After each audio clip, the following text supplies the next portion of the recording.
Good day, listeners. My name is Ryan Todd, and this is Beyond the Checkbox, where you learn how to integrate more mental wellness into your organization through the best frontline leaders. Today, we have the fortunate opportunity to talk to Zeke Smith.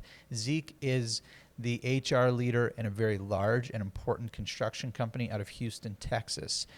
And for those of you who are in construction or in oil and gas or whatever industry it is, if it's an industrial group, you may know that suicide is an absolute epidemic right now in the construction industry. It is actually surpassing most of the previous things that would hurt and kill mostly men in these industrial organizations. So suicide has become an epidemic in and of itself, and Zeke is traveling around the U.S., focusing on Texas in particular, where there are so many construction workers doing important and sometimes dangerous work, and ringing the bell around suicide and saying, how do we prevent this? What do we have to do to change the messaging so people feel that it's okay to discuss mental health issues before it is too late? We're very fortunate to have Zeke on the show. He is an insightful individual. I've really come to appreciate everything that he does. He has a young family. He has a very big and important job. And off the side of his desk is doing so much work in mental health and safety. Thank you for joining us. As always, we are so appreciative of you joining us for our podcast and trying to submit and contribute so we can make sure we're meeting your needs and understanding what you want to learn about.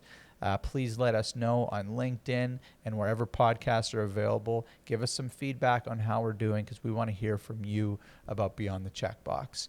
Thank you for joining the show. I'm Ryan Todd, and this is Beyond the Checkbox.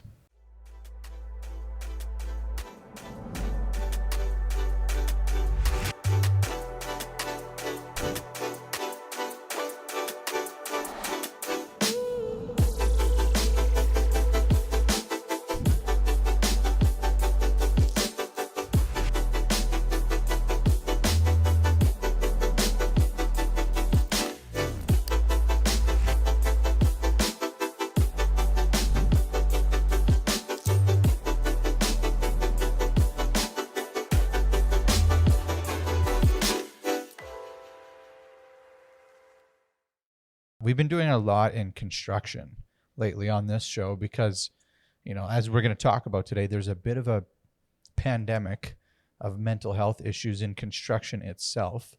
And you are, obviously one of the leaders in thinking about this and talking about this and getting programming into place. So tell our listeners a little bit about yourself, Zeke, and how you came into this industry. Sure.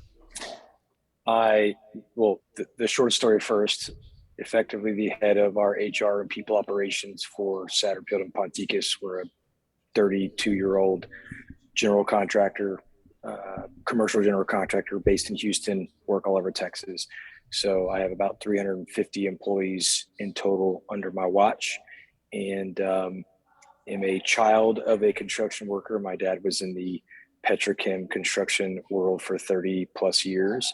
So I like to say I was born with this in my blood a little bit. I proudly have my dad's now highly illegal and uncompliant metal hard hat in my office from when he was the superintendent back in his day. But kind of a cool thing to have in my office. So he dug it up out of a box in his garage. So, but I digress.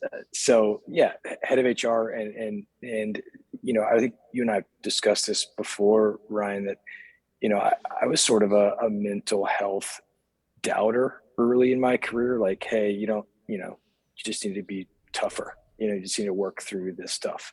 And the more and more I've worked in this industry and this role, the more I see, and frankly, through my own personal experience, dealing with the pandemic that is COVID-19, understanding how serious, how real is the right word that this this crisis is in our industry. And I know we've shared stats before that, suicide and broader mental health issues are now passing what we call the fatal four in construction as far as the four leading causes of incidents and death. So suicide and mental health are surpassing those four issues, which is very alarming, frankly. So That's why, this has kind of come to the forefront, and that's why I've, taken the bull by the horns per se to try to champion efforts for my company and for our industry to make people aware as a first step, and frankly, take action to do something about it and not treat mental health as a downstream issue. Oh, that's your problem. Go home, take some time off, meditate, reflect. It's like, what can companies do better? So break that down for me again, Zeke. That kind of blows me away. That suicide is killing more young men than the fatal four. That's incredible in a couple of ways, and it's very sad to see.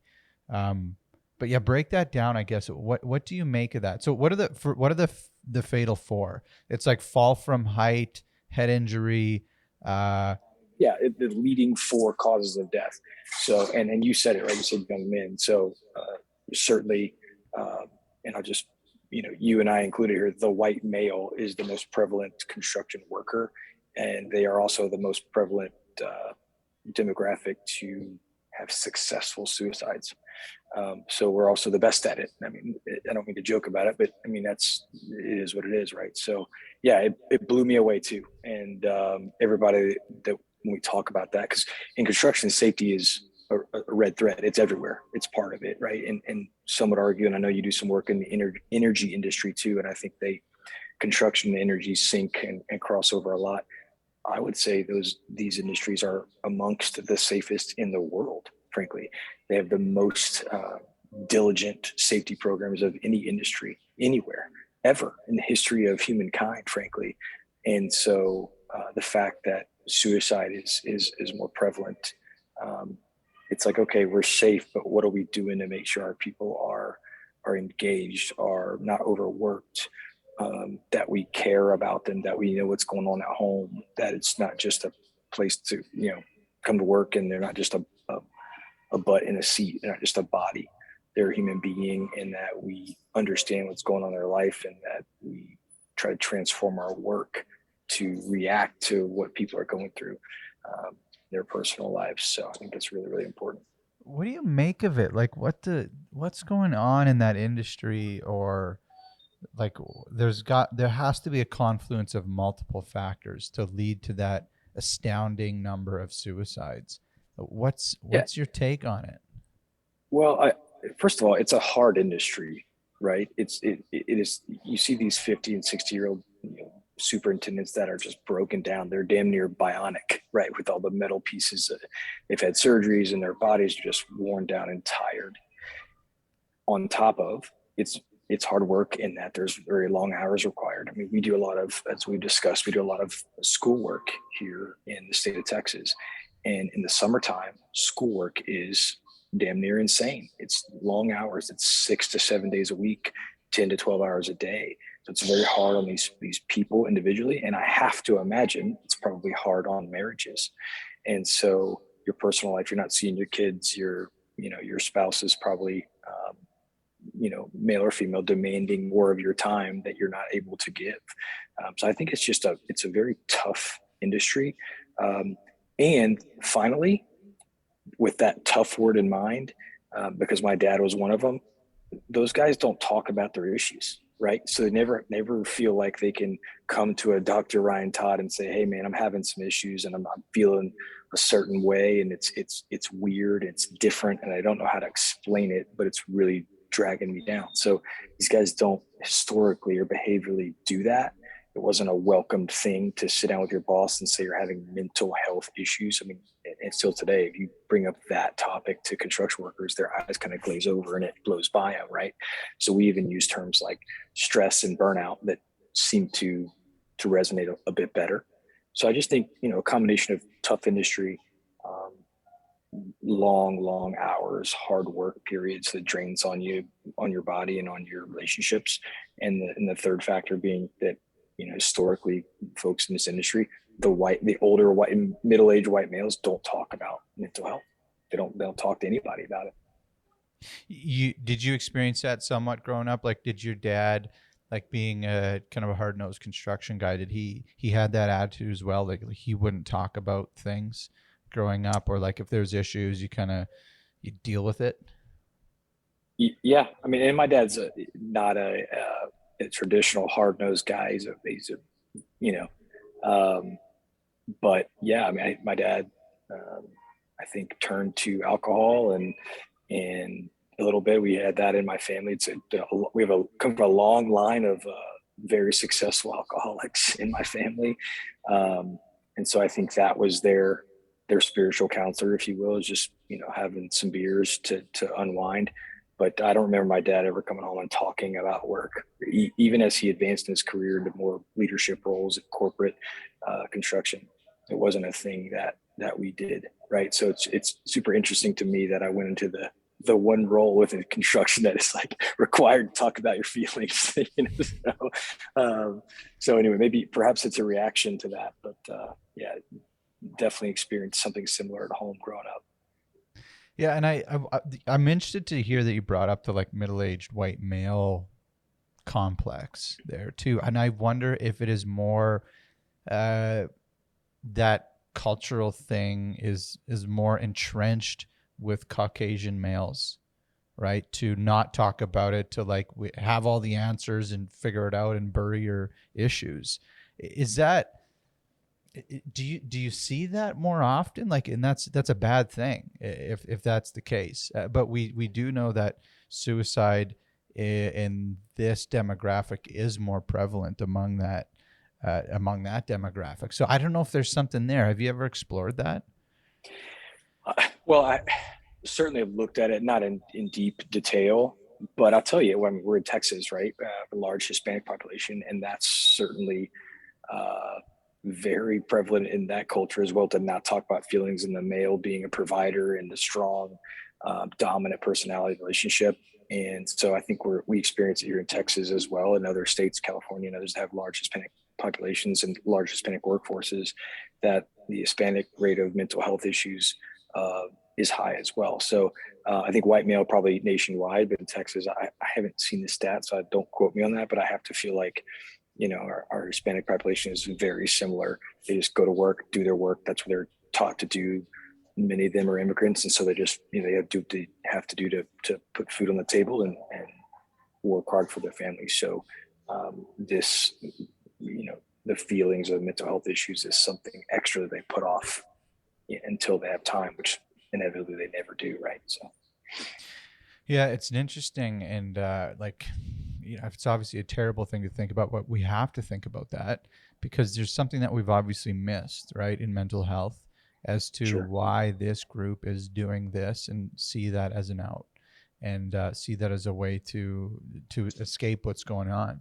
And there's other, I guess, cultural groups where like suicide is an enormous issue that no one understands entirely well. Like I think about some of the suicide rates in indigenous groups in northern Canada. Like it is an epidemic that we don't understand and we can't get ahead of. It's been a really difficult thing, and I wonder if there's something else going on culturally on top of the just identifying as a really strong individual who is the provider. Because I think the more I get into construction and talking to folks in this industry, there's such an enormous amount of pride in providing. There's such a duty to family um, that I sometimes wonder if instead of admitting that you can even let your foot off the gas on that duty, you'd rather just have nothing to do with it and kill yourself. Like that is the extreme of the duty that I think people in this industry have. So I wonder if that's part of it, right? In thinking about why people kill themselves in the first place. I think it's so hard to admit that you can, instead of providing a 10 out of 10 life for your family, even if you had to take a little bit of time off for mental health and provide an 8 out of 10 life for your family, I think they would rather, you know, complete suicide than even entertain that thought. That's a theory, I guess. And I don't know how that aligns with what you've seen or what your thoughts are on that. No, I mean, I would tend to agree. I think a lot of that pride factor says, hey, if I'm out of the picture, this family will be better off. And I have life insurance or other things like that. I've worked for this company for so many years, they'll be taken care of, and I'm in the way, or I'm not giving them everything they want, but I'm not going to leave because then I have to endure the pain of being away from them. If, this is a easier way out, I suppose, for them. Again, it's hypothesis and theory, but I think that certainly the construction industry is extremely prideful, right? You drive around and like, I built that, we built that, I do it, and I don't build a darn thing, right? So I drive around like, hey, we're building that. So the pride sense is extremely accurate. So I think having not been to that edge personally, I don't pretend to know exactly what it feels like to be right there. Everybody's dealt with their own demons, but it hasn't pushed me that far, thank goodness. And I've also had a great support system. So I think certainly there's an aspect of when somebody is successful with this thing of their reasoning has to be somewhat consistent in this industry. And so I think that's the challenge for us, is to identify that root cause. If it's prideful, great. How do we take that and spin it to make people love their jobs, love their families, love this industry more, as opposed to take the exit strategy? Yeah.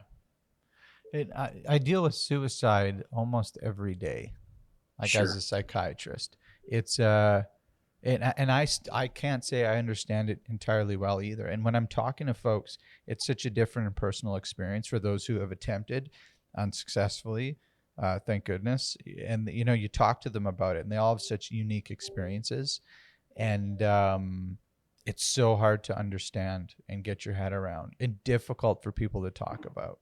Right. If Sure. you've survived it, it's incredibly difficult to like lay out what was going on at that time. And then, on top of that, I wonder how substances are playing into it in construction. Opioids, pain control, alcohol. We know that has gotten worse throughout the pandemic. And I'm No wondering doubt. what you've seen there, and like how we can, start thinking about that in a better way.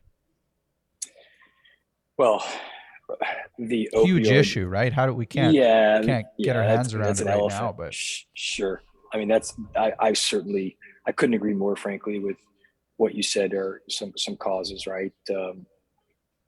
So a couple things, right? So, and these are probably micro factors, but things that I think about when I ponder this stuff is no elective surgeries during the pandemic, right? So in the US, all these things that like, oh, my knee's been bothering me and I'm good to get wow. it fixed and cleaned up.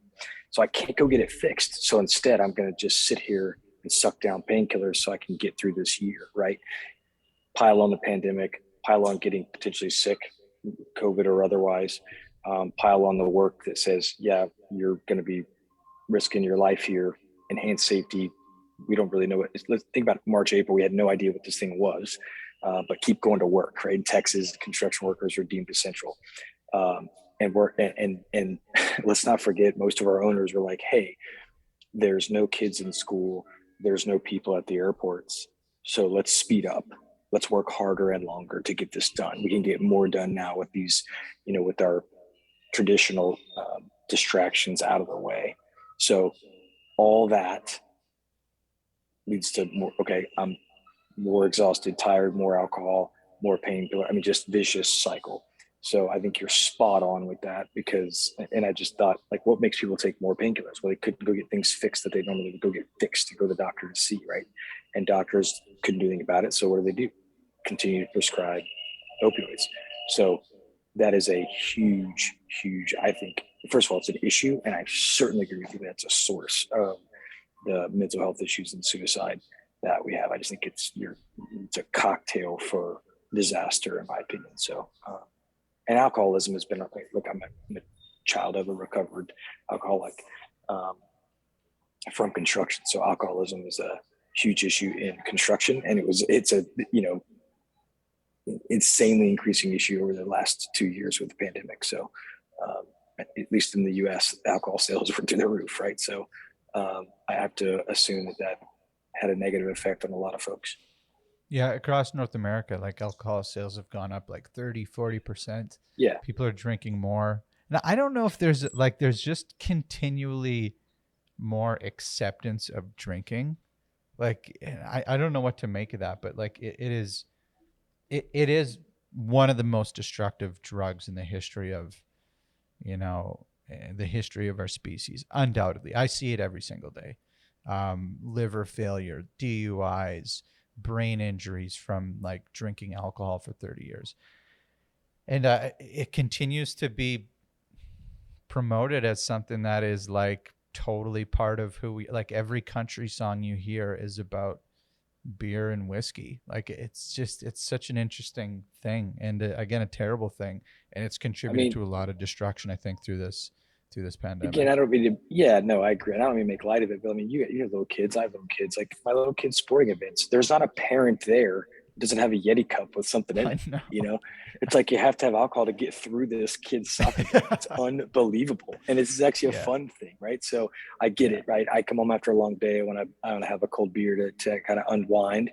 And as I go in our, you and I both do this, go home to our second shift, our second job of being a parent. And as we try to wind down in the evenings, our kids just wind up and spool it up. Yeah. So sometimes you got to have a little elixir or lubricant to get ready for that second shift. But yeah, I mean, all within control. But I mean, it walking your dog in the neighborhood, everybody's got a Yeti cup, and maybe I'm assuming the worst here, but why else are you carrying a giant Yeti cup to a soccer game unless you got some adult beverage mixed in there somewhere? So again, not to make light of it, but man, talk about the term pandemic that we use a couple of times. I mean, goodness gracious, man, the alcohol is has become, the soda of, the 2020s, right?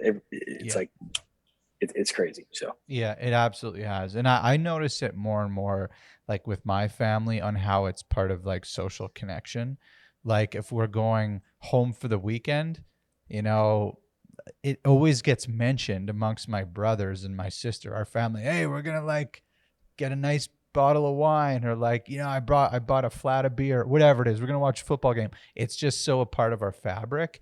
And then that obviously extends to, I think, in the construction industry. I remember, so I had a job, like a summer job I did for like 3 or 4 months. It was the worst and most grueling job I've ever had to do, which was I'd put shingles on roofs, and it was brutal. And my frame is about 110 pounds soaking wet at the time. So I would carry a bale of shingles, whatever they're called, up to the roof and put them on. It was just grueling work, and people have to do that work. It's incredibly difficult work and important work. And at the end of the day, we'd kind of like reward ourselves with like a 6-pack of beer on the tailgate. It was awesome, sure. right? And that is just a part of the culture. And I don't know how you separate or dissect those things. Like to go onto a work site and tell guys and gals not to reward yourself with a beer at the end of the day, to reduce drinking, to reduce mental health issues, to reduce suicide. It's a tough climb. I don't know how to separate the substances from that job, because it is so part of the culture that we've all accepted and celebrated. Yeah, I mean, if you want to do a case study, go find a giant construction site and find the local convenience store close by and sit there, 3:30 to 5:30 and just watch the rotating door of these guys getting off their shift and grabbing a tall boy for the drive home, which is highly illegal, but no one gives a they don't care. Yeah. It's like, it's worth it to get a ticket to drink a tall boy on the way home to unwind and decompress a bit. So yeah, it's, I mean, I often share my personal stories. We have a friend who just stopped cold turkey drinking, said, I just feel better. I don't feel great anymore. Stop. And it's been like 2 years and we continuously berate this guy and make fun of him for doing it. Right. It's like, you were better when you drank, and look, I don't want to be hypocritical here, but I agree that it's an issue for sure. So, and I, you have to assume that not everyone has the discipline to treat it as a social lubricant and something to unwind. It's, my all-time favorite uncle literally drank himself to death because when he got off work, he had to have a 6-pack that became 8, 9, 10, 12-pack every single night and literally Yeah. rotted his body from the inside out, and so it's almost like suicide to me because he knew exactly what he was doing and kept doing and couldn't get away from it. So I know he's not a unique case. There's thousands, if not more, of folks just like that work really hard and come home and just start with 1 or 2 beers a night, then it's a 6-pack, and then you're a 12er in, and then you're way down the road, and I'm not sure if we can get you back.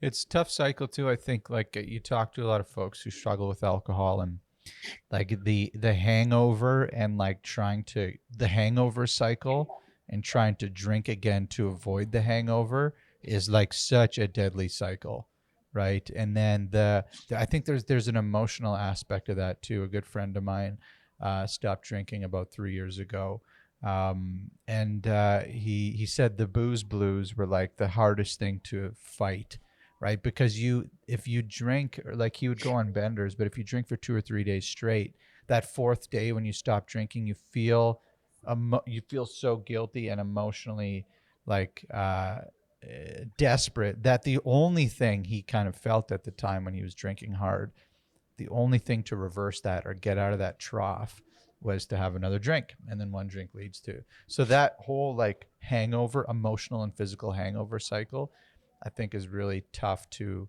avoid. And then on top of that, you put on physical pain of those who are doing really important and tough labor.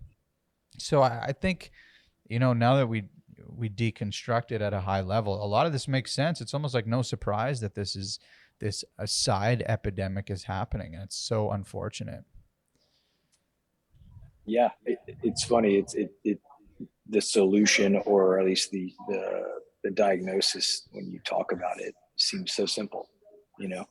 But when you come down to what, like you said, what do we do? Tell everybody to stop drinking beer, stop taking pain medication to help them work every day to provide for their families. It's like, okay, so what else can we do?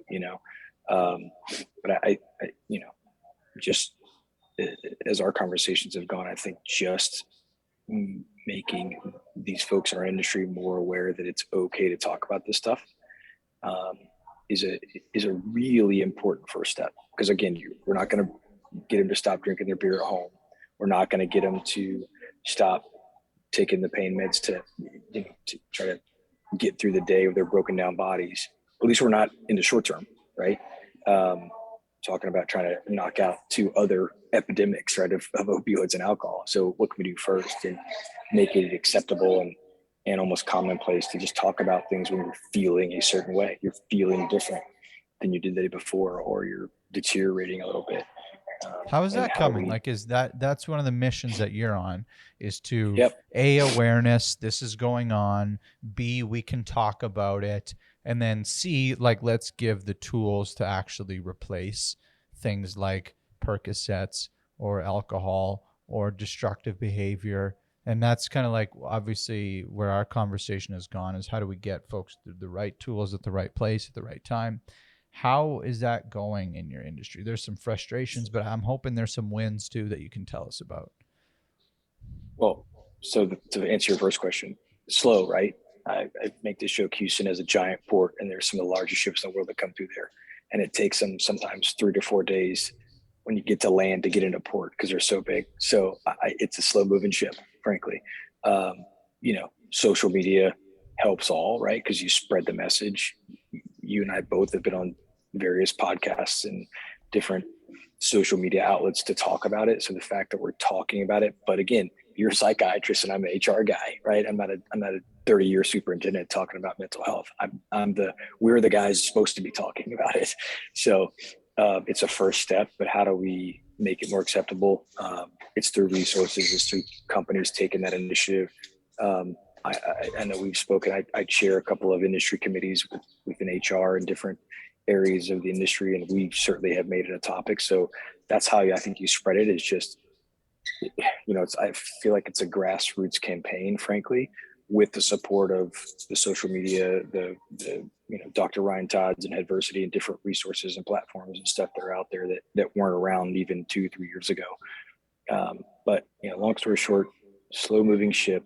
But I'm very proud of the strides that our industry has made to talk about it. There's organizations created now. The national industry organizations, ABC and AGC here in the States, are huge proponents and advocates of mental health and talking about stress and burnout way more than they did, right? And so I feel, I'm always a sports nerd. So I feel like in college, if you have a bad football team in college, you got 4 years, right? You cycle them in, you get some blue chips, and in 4 years you can turn this thing around. So I feel the same way, right? We're getting a lot of new blood in the industry. I'm frankly at University of Houston for a college advisory board meeting this morning, and there's more college students involved in construction management programs across the country than ever before.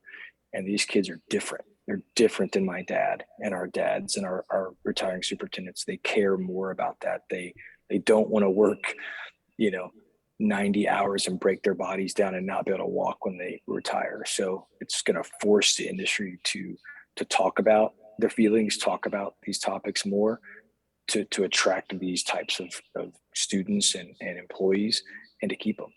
So I love that, right? We can talk about it here top down, but from the bottom up, our the lack of existing talent and this flood of new talent coming in from colleges is really going to help, I think, speed up the slow moving ship, I think. I wanted to ask about the grassroots thing because it sounds like that starts at college and education, like for those in polytechnics and vocational colleges who want to get into the construction industry. I imagine that has to be a push to get this education in front of those younger people to kind of cycle through. On top of that, getting leaders who are in the industry who have had lived experience to talk about it. That seems to be the way it's going. Is that right? Is there a push at the college and polytechnic level to get this messaging across and put these skills in place? So this is what I'll say. Indirectly, yes. And here's how. Because I believe there's a new sync of mental health and safety, right? And as I mentioned earlier, safety is the red thread. It is a non-negotiable in our world. And if for those forward-thinking safety leaders that talk about mental health and stress and burnout as a part of being safe, it really resonates. I've seen it live. It resonates more than trying to sit down with the HR guy and talk about how's your mental health. Are you considering suicide? Right? If you lock in, there's a safety component to this, that if you're stressed or you're burnout, you're tired, you're not focused, you're less safe. Statistically proven fact. Not no argument, no discussion. Here it is. I tell you all that to say there's been a big push in the college program, specifically here in Houston, to have more safety related courses. So not necessarily a safety professional but a construction management professional that is educated on environmental health and safety. And EHS is the term, right? Environmental health and safety. So it's three different letters on purpose. So health and safety. The H is growing. It used to be a lowercase h, and I believe it's truly a capital H now in the description of what they're doing. So that was my kind of indirect to say, yes, I think these are important topics. Is there a mental health class in the construction program? Of course not. Could there be someday? Potentially, right? But I think that we leverage our safety partners, OSHA and beyond, to really push this as a safety topic, not an extra topic, right? Yeah. This is safety. It's not safety and mental health. I think if we can get there where that's a consistent message, man, that would be huge for the push forward in our industry. I love it. Yeah, and that's my thesis as well, is that is our in this industry, and that's where we have to keep pushing alongside the like upskilling piece. I think we've missed the mark in industries like construction, saying, "Hey, we're going to provide support and resources." Those two words should be outlawed, I think, in construction, because they have the effect of saying that is soft. That is not going to help me. I don't need that. That's for the 1 in 5, not me. And it's just vacuous. It's just vapid. Like, it doesn't really help anyone by saying we're going to provide support and resources. I think in that industry, to provide skills and to attach it to safety, that's where it's got to go. So that's my bias. I'm glad that you share that too, because I think we need more people pushing this boat. Yeah. I used this analogy earlier of the downstream issue. So Houston, oil and gas town, Calgary, upstream, downstream, right? We know those terms. Companies, industry and companies need to start treating this like an upstream issue, not downstream. What I mean by that is it's not just an employee issue that they have mental health or stress or burnout issues, right? What's causing it? Typically it's us, it's work, it's their job, right? So if we're causing it, but then we're going to tell the employee, sorry, man, this is your problem. Maybe you should take some time off and go like reflect and do some yoga, and, do some of that. How fair is that, right? That's treating it like a downstream issue. When are companies going to look in the mirror and say, we're actually 9 times out of 10, maybe a little less here and there, the cause, our work, and not me directly, not you directly, but our company, our industry, our work, the load, the stress we're putting on our employees is usually the cause of these issues. So what the hell are we doing about it? What are we going to provide them where they are, right? What are we going to help them take home with them? And what kind of environment are we going to create that helps improve that? Not just treat them as like, this is your issue, go home, come back to me when you're better. Like, that's unfair. Yeah, no doubt. Zeke, what are you up to today? It sounds like you're at a conference, or you are like, you're sitting on a council, University of Houston. Yeah, so I sit on the what's called Industry Advisor Board for the University of Houston Construction Management Program. They have two. They have an industrial and a commercial board, and so it's industry folks to help with marketing the program, with student engagement, which is what I do, student engagement and internship programming. A lot of these guys help with the curriculum to keep it fresh. Some of these professors have been out of the industry for 10, 20 years, so we have folks that keep the content fresh. So yeah, one of the many things that I sit on that I really enjoy this part of it, though, right? Getting to see the next generation, the new blood coming into our industry, because it's really reassuring that I chose the right industry to be a part of, and we're doing a good job of getting some freaking sharp young talent in the pipeline. So that's awesome. That's my morning. Cool. That sounds great. If legitimately, if you see an in for there to be mental health, safety related content, we should talk about that, because that's something that obviously I'm really passionate about, is getting that into curriculum and the grassroots piece. So and just on top of that, thanks for all the work that you do, Zeke, and for joining us today. And I think interesting to me for us to deconstruct and try and pull apart what's going on in this really messy complex of suicide amongst construction workers. And we need you to continue to do what you're doing so we can get on top of this. But on top of that, thanks for coming on the show. I really appreciate your time today. No, Ryan, thanks for having me. And thanks, of course, for all the work you're doing, buddy. I've enjoyed getting to know you, and appreciate I'll use the dirty word, appreciate your support and what we're trying to do down here. And I will tell you, just so this is on record, I have a little bit more respect for you now, knowing that you did a roofing job in the summer. Although if it was a roofing job in Texas in the summer, I'd have even more respect for you. So I'm not sure if Canadian roofs are quite as hot as Texas roofs are in the summertime. So anyway, not even close. It was my pleasure, man. I did. I worked on a farm. That was my other summer job, but that was like a day in the spa compared to roofing. Holy smokes, that is difficult work. So whoever does that, they should be very proud of just enduring some of those conditions. But we'll shout out to our farmers and roofers, man. Shout out. You're listening. Yeah. Okay, Zeke, take care of yourself. Have a good day down in Houston, and we'll talk soon. All right, Brian. Thanks so much.